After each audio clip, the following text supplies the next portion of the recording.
Hi, welcome to the MOOCE course on Curriculum, Pedagogy and Evaluation in Higher Education. Let us examine evaluation, the concepts, approaches and issues in evaluation.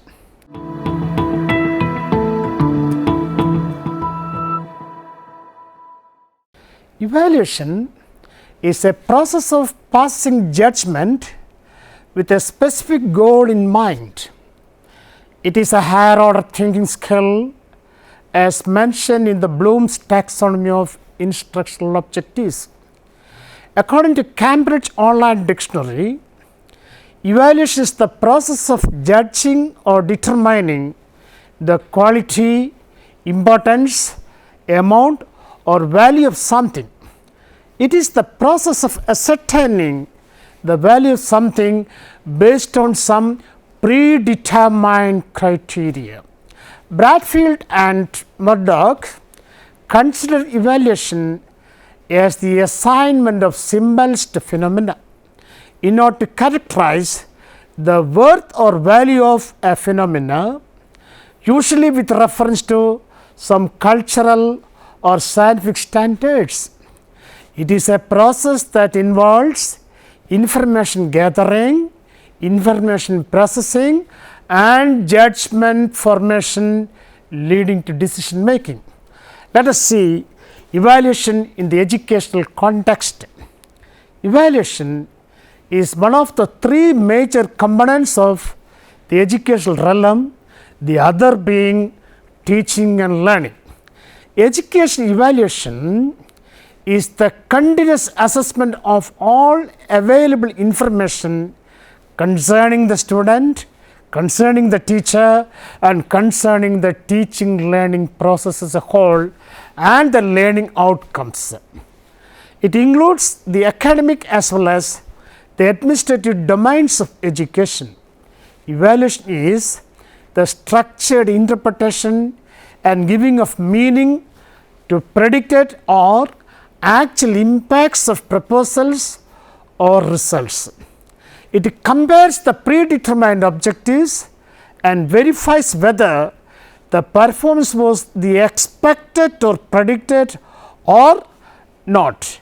It is therefore clear that measurement is a quantitative terminology, whereas evaluation is the qualitative interpretation of the same. The purpose of evaluation is to make judgments about the program, to improve the effectiveness and to provide inputs for making decisions or policy. Let us see the need for evaluation. Evaluation on a broader level is helpful in the following aspects. Number one, learning and teaching process inside and outside the classes, continuous and comprehensive evaluation. Number two, analysis of the needs of the learners of an institution. Third one, the mission, the vision and plans of action of institutions. Fourth one, assessment of the educational environment of an institution. Fifth one, outputs of education as results or products or services for the society. Sixth one, managerial aspects like planning, monitoring, implementing, funding, staffing and utilization of resources, even administration also. Seventh one, identifying areas of accomplishment and areas which need improvements. Eighth one, assessing the strengths, weaknesses, opportunities and challenges or threats of an institution. So commonly we say the SWOT or the SWOT analysis. Assessing the involvement of parents, community and other stakeholders like industry, government in the improvement of the institution. Developing effective instructional materials and methods of teaching. Let us see what are the types of evaluation. Evaluation involves assessment based on such standards that includes planning, designing, asking pertinent questions, analyzing, interpreting data, and drawing conclusions.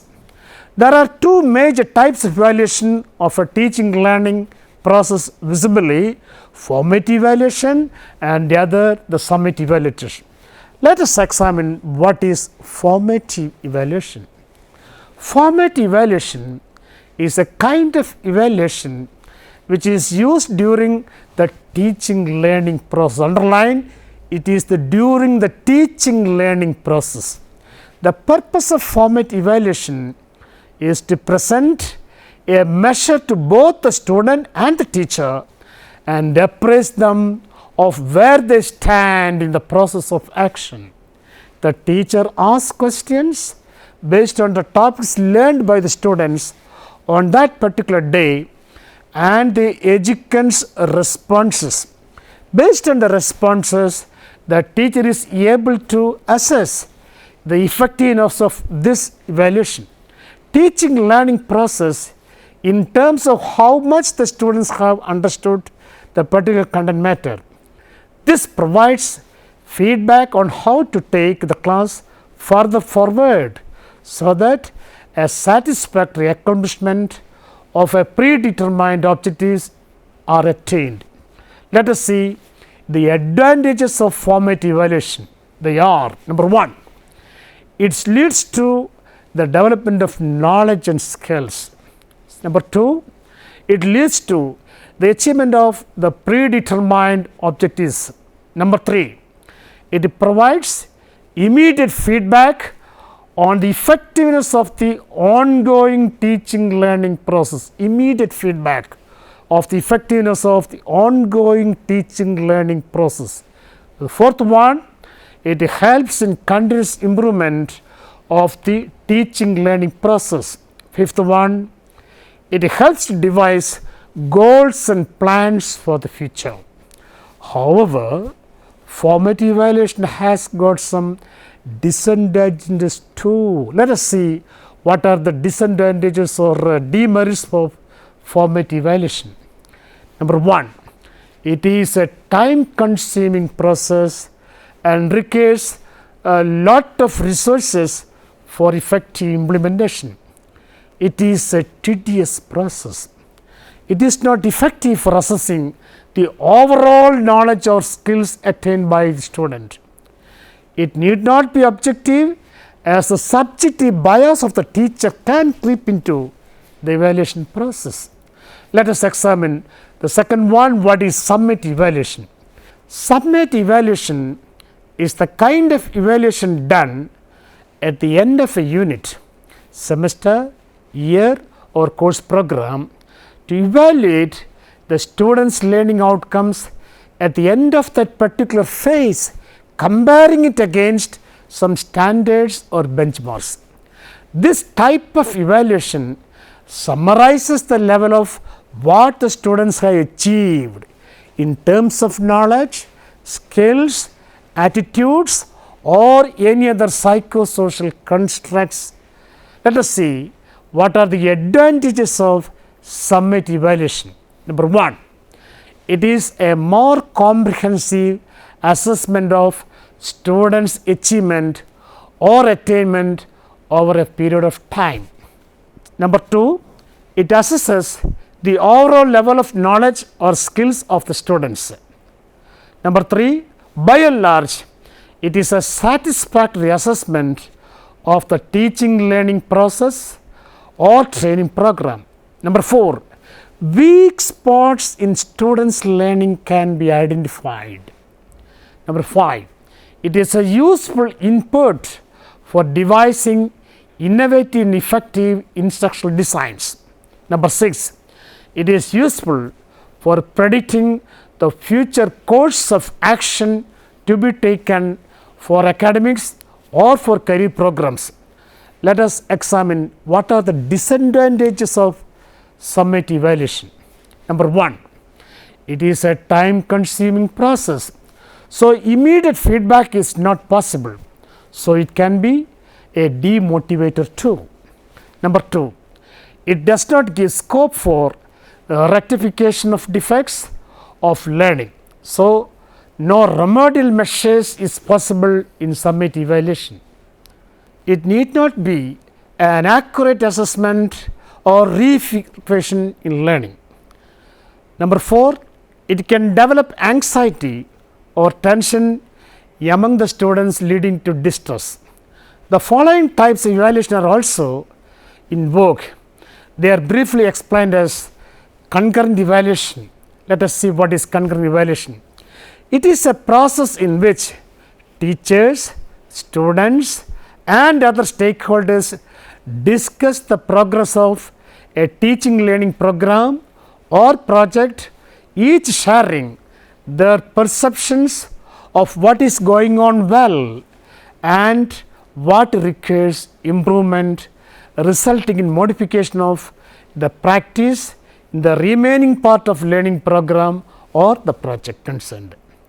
Let us see what is diagnostic evaluation. It is a kind of assessment that allows a teacher to determine the students' learning difficulties and hotspots during instruction. Very particular hotspots during learning and instruction. It tries to discover the specific areas of weakness of a student and to suggest remedial measures for betterment. Thus, evaluations are in general formative one, summative one, concurrent one, diagnostic nature and performance nature. Let us see evaluation in higher education.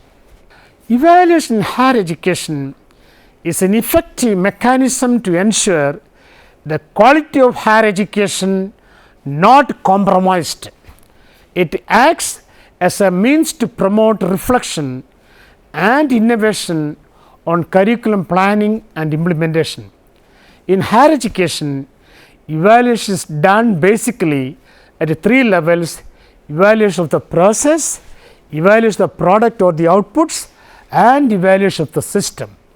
Evaluation of the process and products deal primarily with the academic aspects of higher education, best expressed in terms of the marks obtained, the grades or levels of performance by the students. These are more or less done using the various approaches like formative evaluation, summative evaluation, concurrent evaluation, diagnostic evaluation or performance evaluation.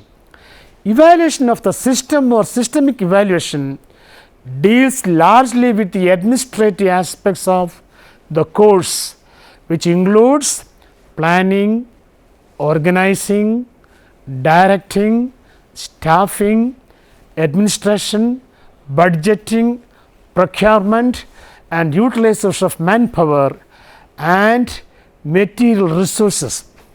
Assessment of the infrastructure needs and capabilities, including information communication technology, managing and maintaining public relations, collaboration with other institutions or agencies are also part and parcel of systematic evaluation. Systemic evaluation in the academic domain in higher education involves evaluation of curricula for particular courses or programs and the appraisal bar feedback from various stakeholders regarding the general effectiveness of the teaching learning process. Let us see the functions of evaluation in higher education. Evaluation is the culmination of the teaching learning process. It is an integral part of the instructional programs which provides information for many educational decisions taken later. Let us see the functions of evaluation. Number 1, the academic functions. A well planned evaluation protocol can help a teacher in determining, planning and developing effective methods of teaching, learning, besides assessing the current levels of attainment of the students. Similarly, the teacher can determine realistic objectives, which could be effectively accomplished. In short, evaluation helps to enhance the quality of teaching learning process as well as the whole program itself. Let us see what are the administrative functions of evaluation. Effective evaluation helps to classify students in different categories based on their levels of achievement or other psychosocial constructs, procure and for the optimum utilization of manpower, material and monetary resources. It helps to adopt better educational policy planning, decision making and implementation strategies, and to take up better monitoring practices. It also helps in sustaining better engagement with the community, ensuring social accountability. Let us say the diagnostic functions of evaluation. Evaluation has to find out the weak spots in the student's learning. This may be due to faulty methods of learning on the part of the student or ineffectiveness of the methodology adopted by the teacher. Diagnosis of weak points leads to remediation of the same, ensuring betterment of the educational outcomes. Let us see the predictive function of evaluation. Effective evaluation helps to understand the potentials of the students, especially with regard to the core competencies and aptitude. This can pave the way for selecting apt academic and career choices that can predict a better future for the learner. Let us see the motivation function of evaluation. Immediate knowledge of results can motivate the students to go for higher grades or marks, and this helps them to focus more on their studies. Let us see the guidance function of evaluation. Evaluation helps the students of higher education institutions to be guided on the course of action to be taken up after the particular program or course they are undergoing.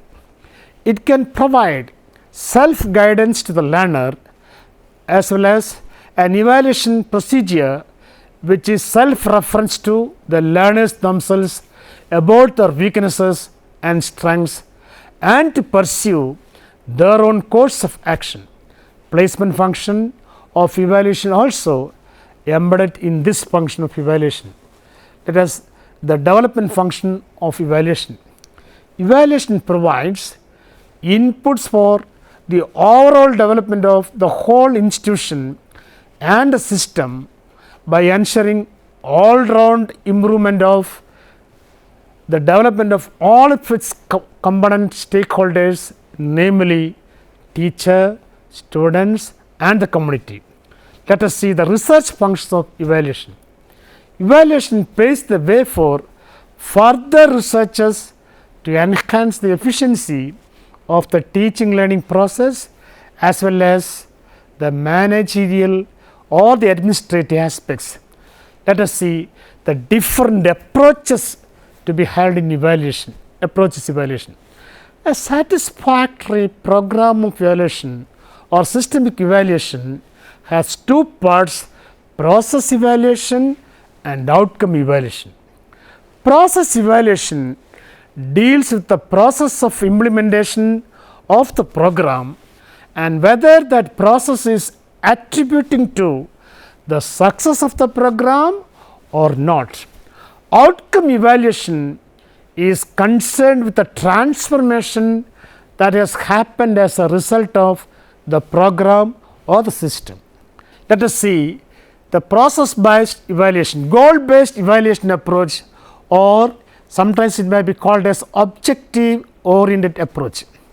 Here the emphasis is on how goals or objectives are to be managed or measured. The goal setter expect to be smart, SMART smart.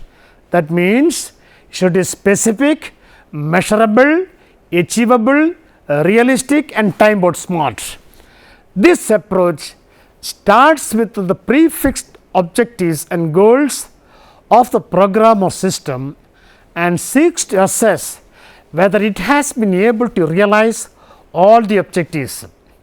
It further seeks to clarify how far the program system has been able to accomplish the objectives. Thus, the success or failure of a program is measured by the relationship between the outcome of the program and the predetermined goals and objectives. Let us see goal-free evaluation approach. In this approach, the basis of evaluation is not prefixed goals or objectives. Instead, the evaluator searches for all outcomes and products of the program, including the side effects and the unintended nurturant effects. The goal-free approach is not widely used in evaluation, as it is difficult for evaluators to determine what to and when program objectives are not fixed. Let us see systems analysis approach. Systems analysis uses output measures such as test scores or internal process indicator measures to determine whether the program has achieved the desired change it was expected to address. It focuses on various aspects of the system like the organizational structure, utilization of manpower and other resources, goal orientation, staff training, maintenance, etc. It also determines whether the funds have been efficiently been utilized and adequately been dispersed. Let us see the behavioral objectives approach. This approach envisages that the success of a program is determined by the expected desirable changes in the stakeholders, especially the students. Hence, the program goals are set in terms of behavioral objectives. Attainment of core competencies are the foci in this approach. This is essential to determine whether the student has qualified to pass on to the next stage of learning or not. Let us see the responsive evaluation approach. According to Stack, responsive evaluation is an approach, a predisposition to the evaluation of educational and other programs. Compared to most other approaches, it draws attention to program activity, to program uniqueness and to the social plurality of its people. The responsive evaluation focuses on educational problems more than the objectives or hypotheses, and it uses both direct and indirect observation of program participation. Let us see management oriented approaches or decision making approach.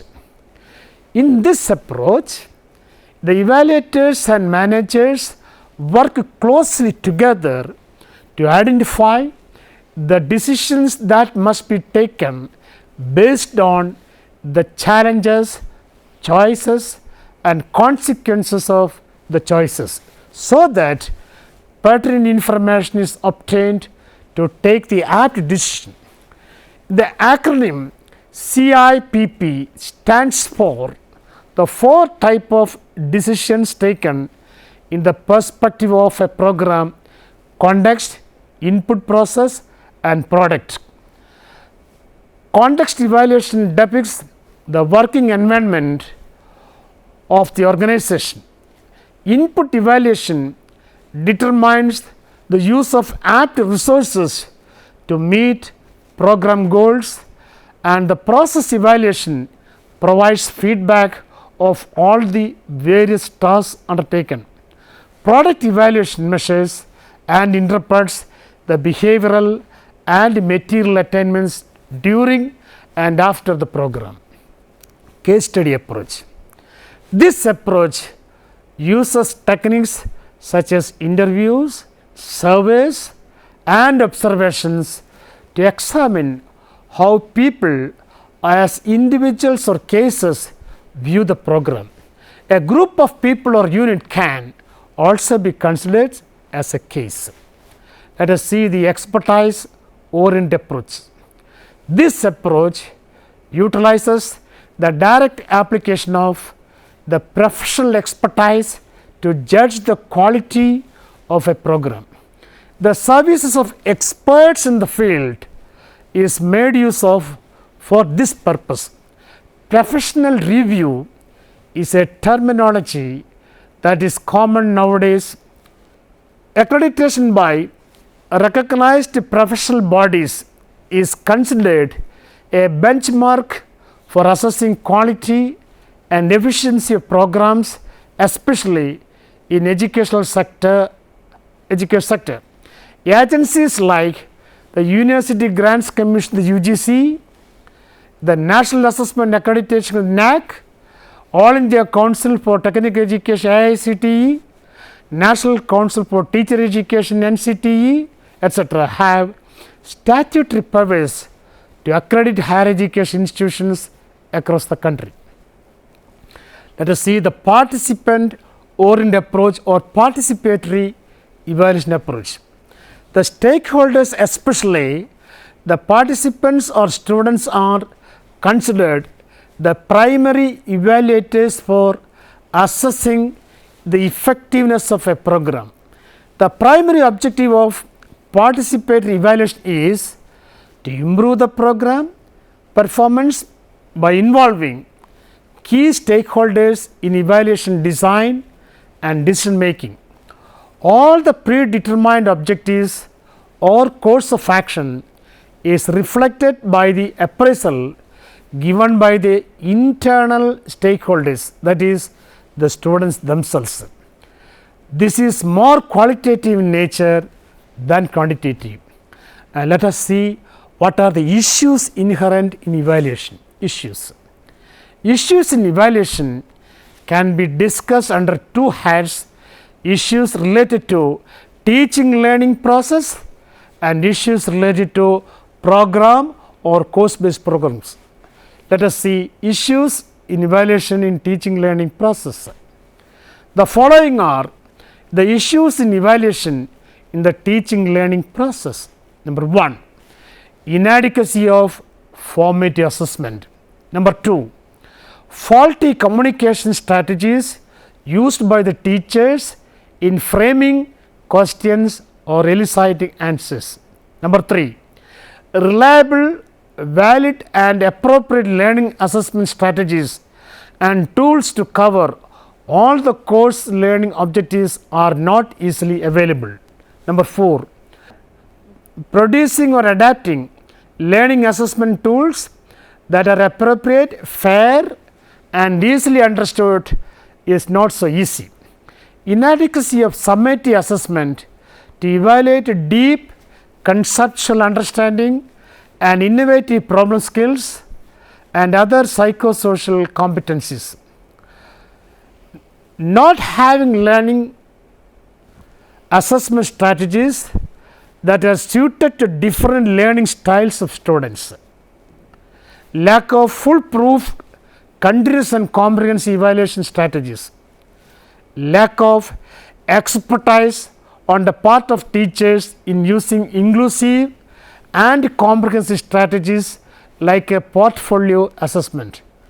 Issues in evaluation of a program or a course. The following are the issues in evaluation of a program or a course. Lack of resources like manpower, money, appropriate evaluation materials and time hamper the effective program evaluation. Lack of alignment of program evaluation methods with the program goals. Lack of strategic planning and decision making at the center level leads to faulty evaluation at the grassroots level. Lack of expertise of evaluators. Not having a systematic approach to the monitoring and evaluation of programs, student outcomes and teaching competencies. Lack of clear-cut criteria for evaluation for other managerial parameters of the program. Ensuring student involvement in program evaluation and development is not so easy, as students often lack the skills to give constructive feedback, at the same time pointing on the shortcomings. Concurrent evaluation during the program implementation is not given importance. Balancing trust and autonomy of faculties with a centralized evaluation strategies is difficult in the disciplinary programs. Hope you have now got an idea about evaluation, the need for evaluation, the types of evaluation and the functions of evaluation, and the various approaches in evaluation of a program and the various issues in evaluation. Let me summarize the session. Evaluation is a process that we intentionally or unintentionally do each and every day. Evaluation is the basis of decision making, reviewing, problem solving and various other significant faculties of human life. It is a process that involves information gathering, information processing and judgment formation leading to decision making. Evaluation is one of the three major components of the educational realm, the other being teaching and learning. Education evaluation is the continuous assessment of the available information concerning the student, concerning the teacher and concerning the teaching learning process and concerning the educational program, management and administration, funding, etc. It is thus including the academics as well as the administrative domains of education. The various types of evaluation are formative evaluation, summative evaluation, concurrent evaluation, diagnostic evaluation and program evaluation. There are various approaches to the evaluation of a program, like a goal based evaluation approach, otherwise known as objective oriented approach, goal free evaluation approach, systems analysis approach, behavioral objectives approach, response evaluation approach, management oriented approach or decision making approach, quasi legal evaluation approach, case study approach, cost management oriented approaches, quasi legal evaluation approach, case study approach, cost identification analysis, cost benefit analysis, cost effectiveness analysis, cost utility analysis, expertise oriented approaches, participant oriented approach or participatory evaluation approach and empowerment evaluation approach. There are many issues in evaluation too that must be addressed to make the whole system effective. Thank you for watching this program. Have a nice day.